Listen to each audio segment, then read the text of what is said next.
चाहता हूं कि आप सभाएं करिए, मीटिंग करिए, नुक्कड़ सभाएं करिए, एक एक कार्यक्रम ऐसे करिए, ज्ञापन दीजिए, हर घर में जाइए। और मैं ईसाई सेवा के एक एक साथी से कहना चाहता हूं कि कम से कम 5,000 लोगों तक पहुंचने का प्रयास करिए। यदि हमें लड़ाई लड़ना चाहते हैं और जीतना चाहते हैं, अपनी मौजूदगी का एहसास इस हिंदुस्तान को कराना चाहते हैं, तो साथियों ये लड़ाई हमको लड़नी होगी। नहीं तो ये देश केवल नक्शा खींचने से नहीं बनता है। इस देश का मानचित्र केवल ये प्रदर्शित करता है कि इस देश में रहने वाले लोग हैं, लेकिन उन रहने वाले लोगों में यदि 65% की बहुसंख्या का आबादी यदि बेसिक चीजों के लिए, शिक्षा और स्वास्थ्य के लिए संघर्ष कर रही है, तो निश्चित रूप से इस देश का विकास नहीं हो सकता। इस देश का विकास करने के लिए हम सभी को साथ आना पड़ेगा।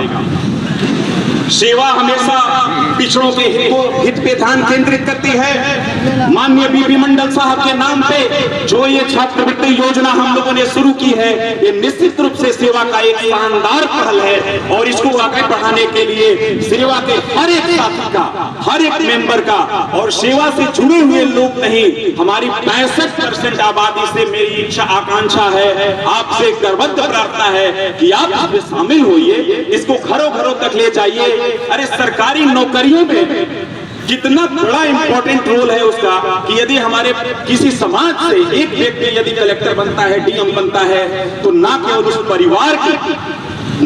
परिवार की मर्यादा बढ़ती है, बल्कि उस पूरे समाज के लिए वो गौरव की बात होती है। और उस एक वजह से उनको लगता है कि सत्ता के गलियारे में निश्चित रूप से हमारी कोई पहुंच है, हमारी कोई पकड़ है। तो ये जरूरी है कि हम उसको सराहें, हम उसको आगे बढ़ाएं।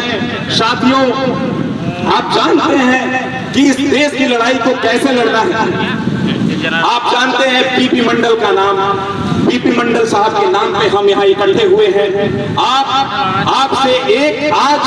आज हमें आपसे एक वचन चाहिए। आप सभी लोग हाथ उठा के बताइए कि ये वचन देना चाहते हैं कि नहीं। मैं चाहता हूं 3 काम आप जरूर करिए। अब यहां से निकलिए तो कम से कम 10 लोगों को ये बात बताइए कि बीपी मंडल साहब कौन थे, मतलब उनकी जीवनी आपके घर में होनी चाहिए। मंडल कमीशन की जो रिपोर्ट है, जो 40 रिकमेंडेशन है, उसकी रिपोर्ट आपके पास होनी चाहिए। और इस देश का संविधान, जो देश की आत्मा है, वो भी आपके पास होनी चाहिए। बताइए ये 3 काम आप करेंगे कि नहीं? ये 3 काम आप जरूर करिए, मेरी आपसे करबद्ध प्रार्थना है। बहुत बहुत धन्यवाद।